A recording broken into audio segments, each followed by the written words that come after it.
Hi everybody, welcome along, welcome back to the channel. Nigel here from Nigel's Modelling Bench, and this is part 4 of the Defender 110 short wheelbase build. Yeah, 110, well, it's a 110 converted to a short wheelbase build. If you haven't seen parts 1, 2 and 3, go back and have a look at them. There's some pretty in-depth cutting and dimensions and talk about how we're going to do this and everything, and it's for some it's going to be quite enjoyable. I'm hoping it's going to convince some of you to have a go, because it really is enjoyable to build a kit, convert it, modify it without adding aftermarket and stuff, and end up with something completely different. So this is the kit we're converting. It's the Hobby Boss Defender 110 hardtop. I believe this is a Wolf, and what we're doing is converting it into a short wheelbase. And you can see here I've made lots of dimensions and measurements and stuff, and cutting around. And what we basically end up, this is the chassis from the Wimmick kit, which is the same kit basically. And then this is the shortened chassis, all cut down, and you can see it's been cut down from that main cross member forward, and it's been cut down on the back end as well. So as you can see, fairly short chassis. We've also cut down the floor pan, and we can see here still on the sprue, there's the floor pan of the original kit, and you can see we've taken a pretty big chunk of that out as well. It's all pretty critical about whereabouts you actually cut it. So there's that, and then we've also cut down the wings. As you can see, the rear fenders, taken a chunk out of the back and a chunk out of the front, and there's all the plastic we've cut out from it there. So what I'm doing now is looking at getting the fuel filler installed. Now on the 110, the fuel tank is mounted in the rear, so basically the fuel filler cap is at the back of the truck. On the 90, even though the more modern 90s have the fuel tank in the rear, the Army continued with the under seat fuel tank, so the fuel filler is here. So if I think of it, I'll put a picture up now so I can show you where the fuel filler goes, and basically it goes there. Now what I've done, I've cut the fuel filler. Let me show you, here it is here. I've basically cut it out of the rear of the fender, and the top of it is radius, where on the short wheelbase it's actually squared off. So I cut the top off, glued a piece of plastic to it, as you can see there, and then basically I've chamfered the top corners away, purely because it's going to go in. As you can see here, you've got these two little mouldings, it's got to go between those, and I'm just going to try and avoid sanding them off. So I've got a piece of masking tape there, which is going to represent where it's going to go. Now, how do you do that, you ask?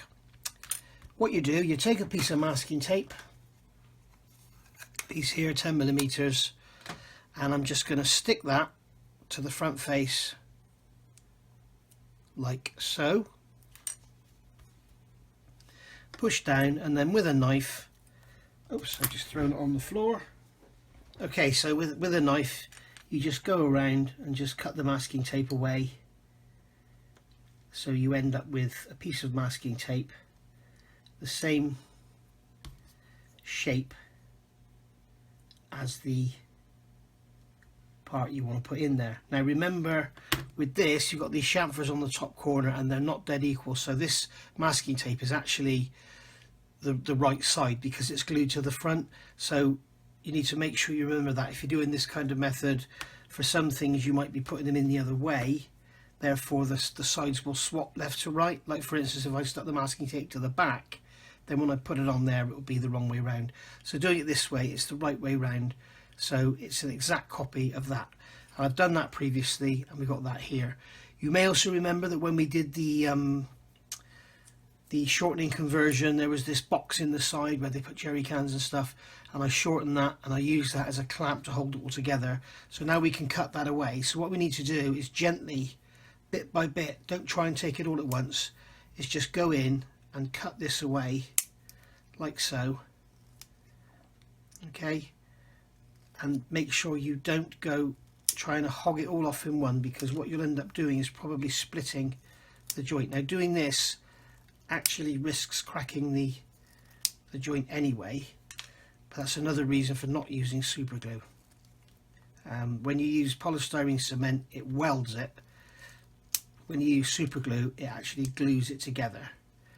So that's the whole reason I don't use super glue hardly at all. It's great if you want parts to ping off, such as some flimsy undercarriage legs on aircraft that you might be transporting to shows and stuff. Then it's good to have it easily ping offable, if that's a word, and then we can go in with a knife and just shave it. But if you want something like this to stay strong and structural, it's best not to use super glue. There we go.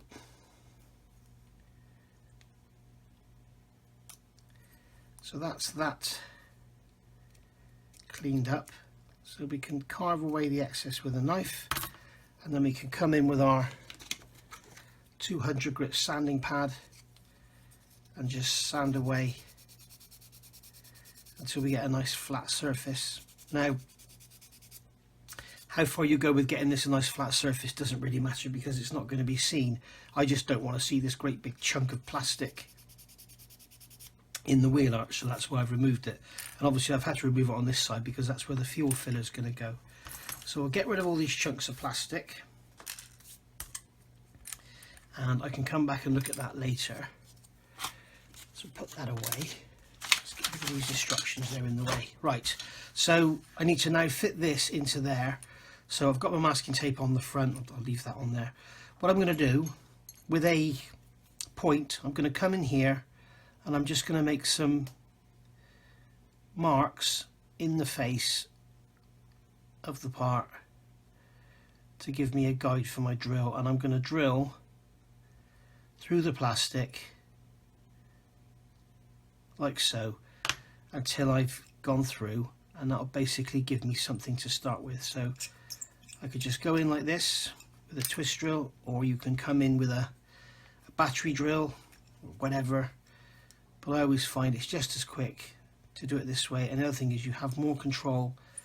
I find that when using power, you run the risk of it skating off, and you can imagine that skating across on this face, it's going to take you quite a while to repair. So the time you save using a battery drill doesn't always pay off. Careful there, because we're drilling right through the joint there.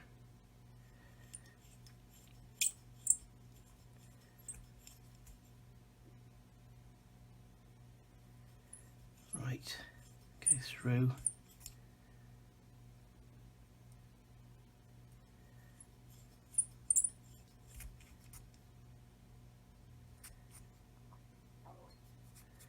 Okay, and I'm just going to put a couple across the bottom as well.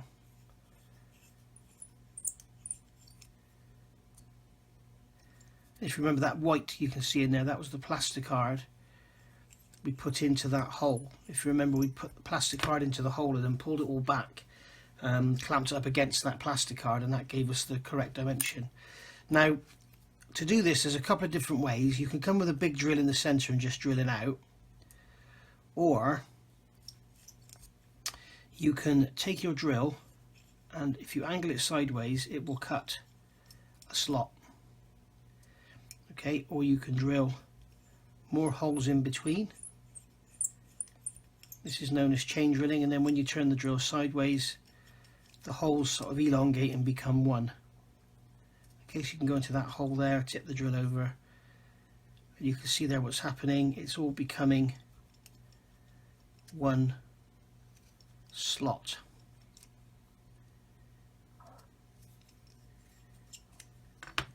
Alright, and then we can go in with a knife and just run along and open up the slot like so.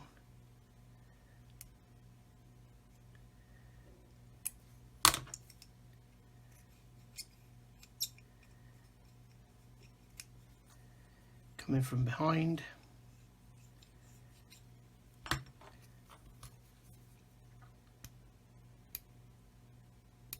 Just like that.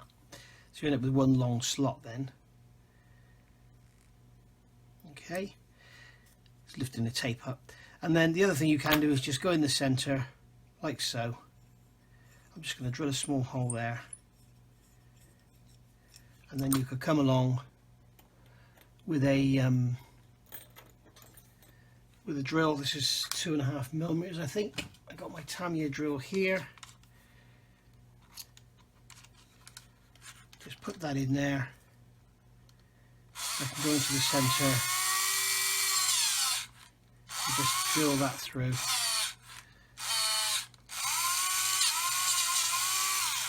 Like so. And then using the knife we can work from the middle out and just carve the plastic away. I need to put a new blade in this knife. It is very, very blunt. So I'll change my blade, I'll get this roughed out, and then I'll come back to you. Right, so I've cut that out now. Just give it a quick clean up with a sanding stick just to make sure there's no edges on it. And now that will fit in there. Lovely. Now, I should have filmed that. I got carried away and carried on and finished it. The way I work with stuff like this is I work from one side. So what I did, I measured the width across the top, just below those chamfers, and then carved away the plastic from the sides until I could just fit this in. So it was kind of entering in into the top. Then just open the sides up slowly. So what you'll start off with is this kind of shape. So where you look at it like that and it's square down the side, you start off with that sort of shape. You're feeding this in, so it goes in the top only, and then just carve away until that starts to drop down, and then you can deal with the height and the position and everything. And I find that's the best way to work. And also, especially with this particular application, you want a fairly loose fit. You don't want it to be a press fit in there, because otherwise you'll split that joint apart. So you want a fairly loose fit, and what I'm going to do is leave it very slightly proud to give me something to sand back. Okay, rather than, it's better to have it slightly proud and then sand the front off square than have it low and try and re-establish. If I can just grab a pen and show you what I mean. I'll grab a pencil. Just show you what I mean on here. If you can imagine that this is what we've cut out. You can see that on there. No, you can't. Just grab a pen, here we go. So if you can imagine this is what we've cut out. Okay. And then we're gonna, I've done that wrong. If you can imagine this is what we've cut out here. Okay, so this is, if you can imagine we cut a section through there, and then we're gonna add our fuel filler. It's better to have it slightly proud and then sand it flat with the side here than have it slightly shallow, and then what you've got to do is try and fill it but establish this nice square corner here. So it's better to have it slightly proud and sand it back than it is to have it shallow. So I'm going to glue that in with it. As you can see there, it's slightly proud. Okay, so you can see the kind of fit there. The other thing I've done, if you look here, you can see I've carved away the back of it. That is because the bulkhead goes in here. Now it fits, when it fits onto the side of the floor, it is just below the inner wheel arch, which I'm assuming is correct. And then when we go to put the bulkhead on, it's going to foul. Now we have to remember that this in reality is like 18 gauge aluminium. This is 1.4, say it's 1.5mm thick, times 35, 1.5 of 35 is going to be 52mm, so that's like 2 inches thick in scale. So we need to carve this away on the back to make it fit. And you can see there that if I carve this away so it's nearly, you know, nothing left, it will fit in there. So I've carved away the top of the this fuel filler until I just get a hole through so I can see I'm on the corner. And then when I put the bulkhead on, I'm going to take some more off of this top edge. When I put the bulkhead on, then the bulkhead will fill that little gap that's there. Okay.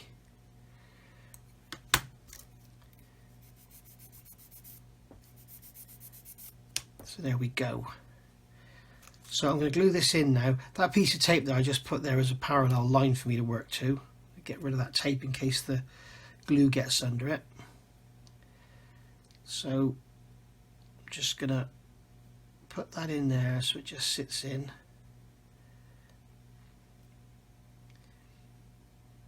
There we go. And I'm just going to have it slightly proud.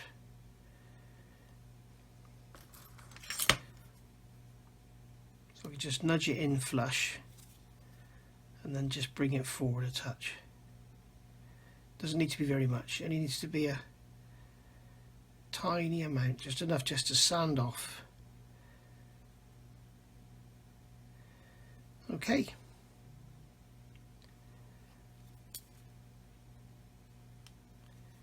So there we go. I think what I'll do, I think I'll put some glue on it first.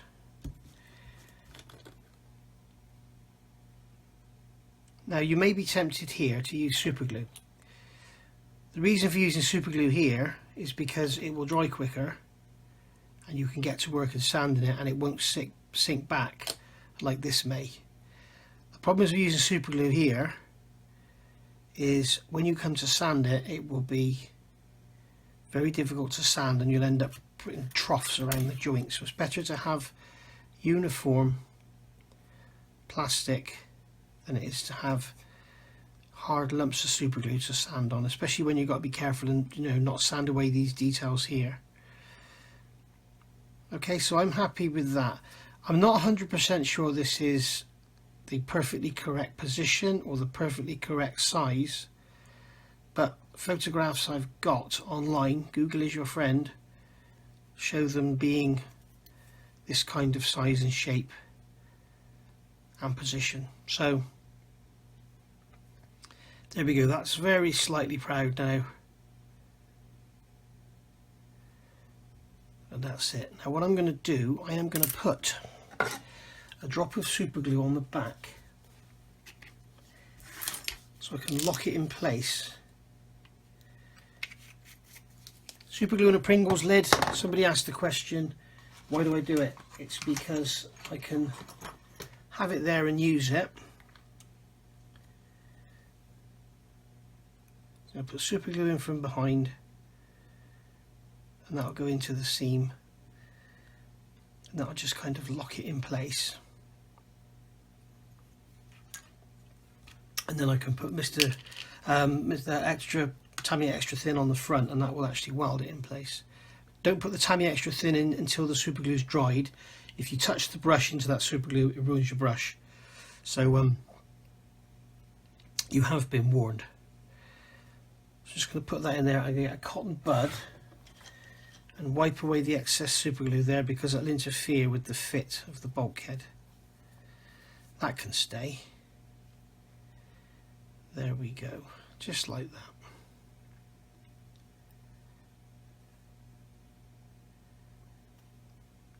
So that's in there now, and as you can see, it's very slightly proud of the surface.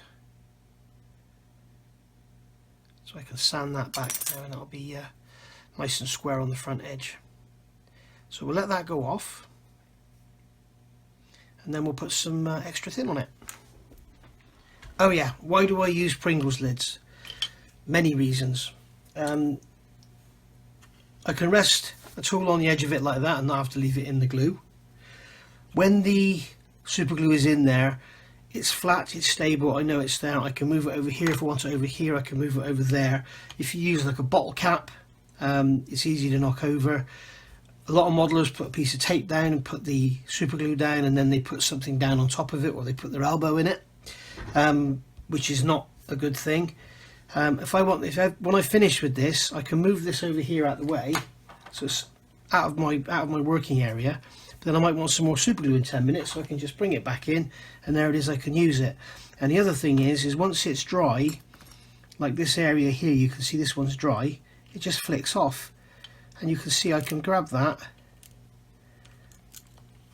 It's crumbling up, but I can grab that like so. Oh, come here. Like so, chuck it in the bin, and the Pringles lid is pretty much unmarked. Kind of makes you think, what can you actually use to stick Pringles lids? But there you go. And it's saying it's PP there, so that's polypropylene. Yeah, so when that glue dries, it'll just flake off and I can use it again. So that's why I use Pringles lids.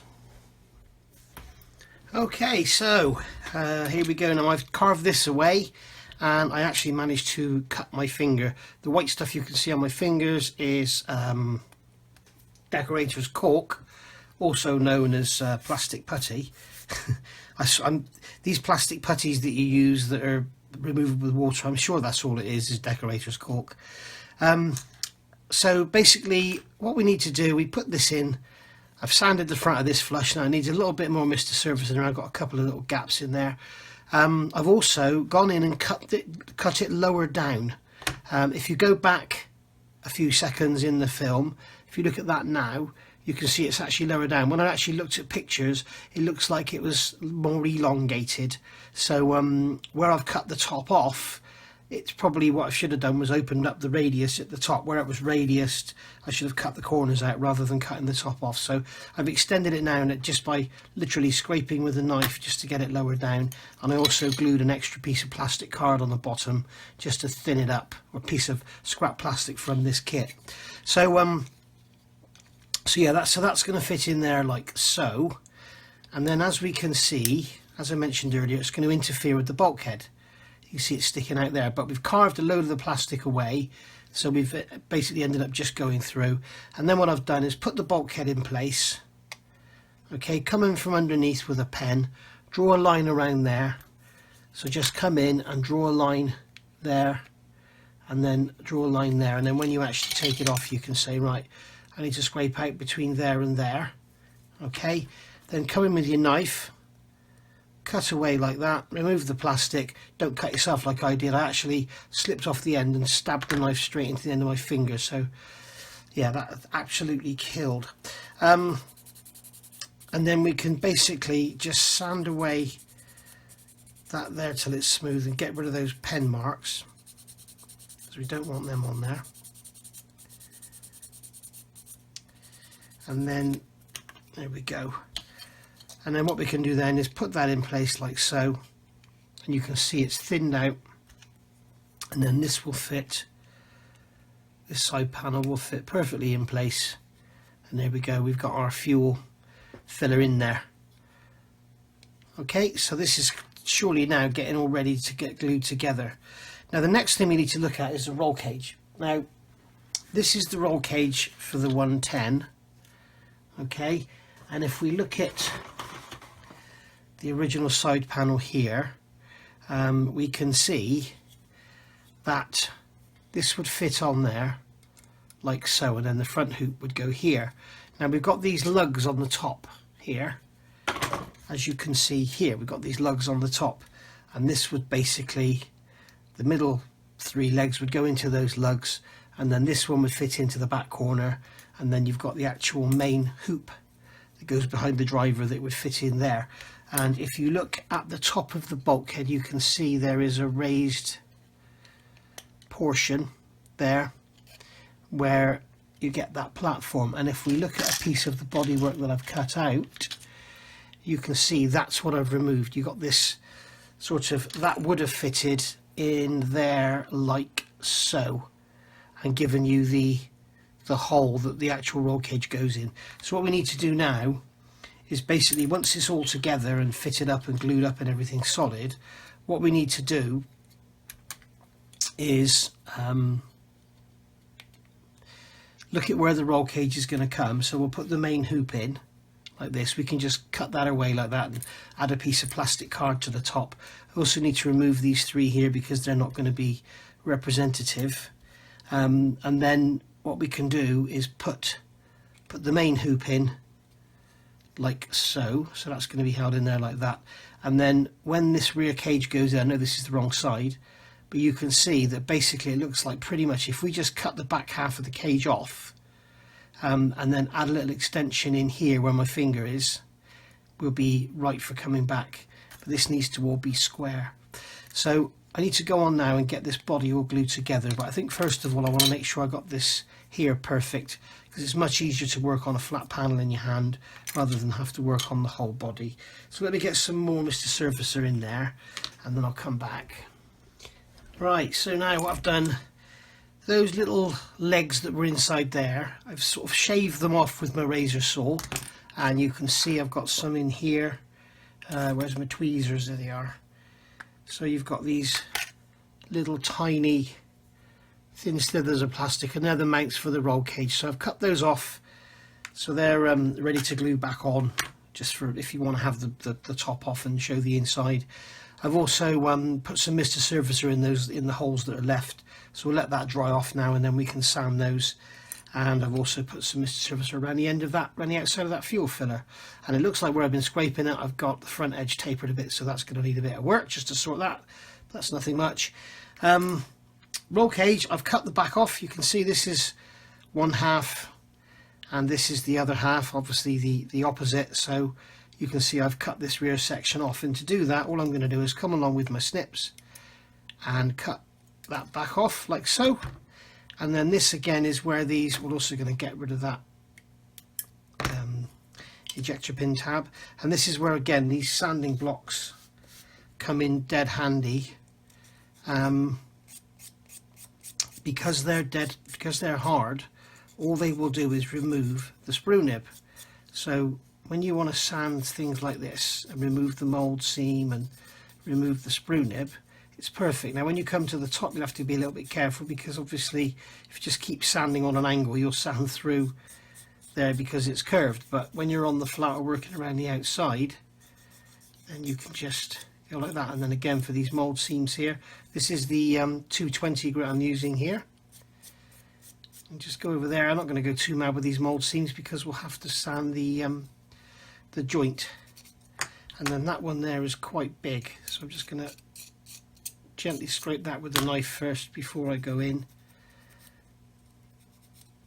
like so. And then we can use our 400 grit Matador stick, which again is hard, so it's good for these tubes and stuff.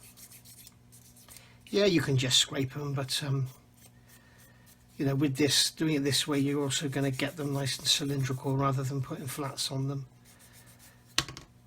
So there we are. Now we've got to deal with where those sprue nibs were, so we can just come along here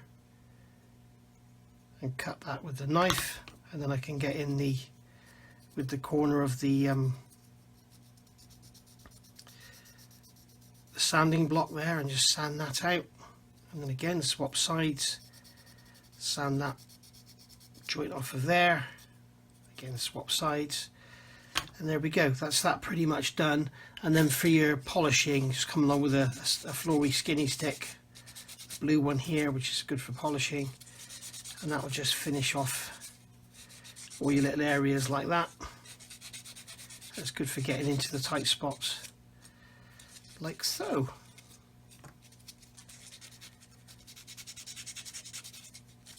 And then what you can do, if you want to get into tighter spots, you can cut half of the stick off, and then it enables you to get in then into tight areas like that, rather than having the big double chunky side on there.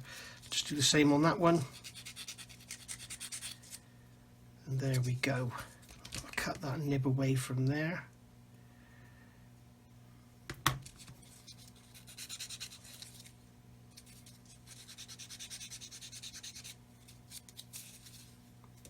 And then just come in with the cut down one,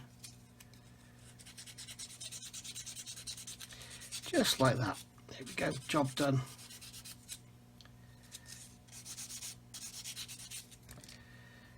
And that's all ready to glue together. I won't glue it together yet because I think I'm going to have to extend it, because it's clearly not long enough. It needs to be extended here slightly, so I won't worry about it. I'll just move that one forward a touch. But there we go. So we've got to now wait for that Mr. Surfacer to dry on there. We've done the work on the bulkhead, as you've seen, so that's all done, and smooth that out. Make sure we can't see That's why I marked it out, because I didn't want to just start hacking it away and end up with a scallop in there as well. So I want to make sure that it's only the area that needs to be cut away is cut away. As you can see there, the other side, that's how it was, and that's what it's like now. So, and that's as I was saying just now about the scale effect. You know, the scale thickness of the plastic is you could never make this in scale. That there is, like I say, it's 18 gauge aluminium, so it would have been what's 18 gauge? That's 52 thou. So 52 divided by 35 is about 1.5. So it would have been 1.5 thou thick. And when you consider one of the hairs on your head is 4 thou thick, then you can see it's just not practical to have scale thickness on stuff like this. So I'm going to call it a day there for this part. I'm sorry it's been a short one, but we've reached the point where I just need to wait for stuff to dry. And that's the one I'm keeping, isn't it? Yes, and I've left a mould seam on there. We're at the point now where I'm waiting for stuff to dry, and I want to get a video out to you. So I'm going to get this one out, albeit a short one. And if you are working on this with me, then you've now at least got the I've now shown you how to do this fuel filler, which is quite a lengthy little job. We've also looked at doing the bulkhead, and that's about that really. I've glued the transfer case halves together there. It's got the big brake drum on the back. I'll have to put some filler on that to get that sorted. That can also be sanded nice and flat, because that's got like a conical face in it. If you're watching my book build, you'll see that I actually put the wheels in the lathe to get rid of the draft from the moulding. Basically, when they make a mould tool, they have to put a draft in it, otherwise the parts won't come out. So something's got to be perfectly square, like say a car battery is perfectly rectangular. If you look at it as it's moulded, it's always slightly angled on the side so that it comes out of the mould tool. It's just one of the restrictions of injection moulding, I'm afraid. So there we go. I'll call that a day for now, but I'll get another video up in the next day or two. I don't want you all thinking I've just given up on this. I haven't. I won't give up on this. I will see this through to the end, I can assure you, along with the book. So thanks for watching, and I'll see you tomorrow or perhaps Saturday with this build. Bye for now.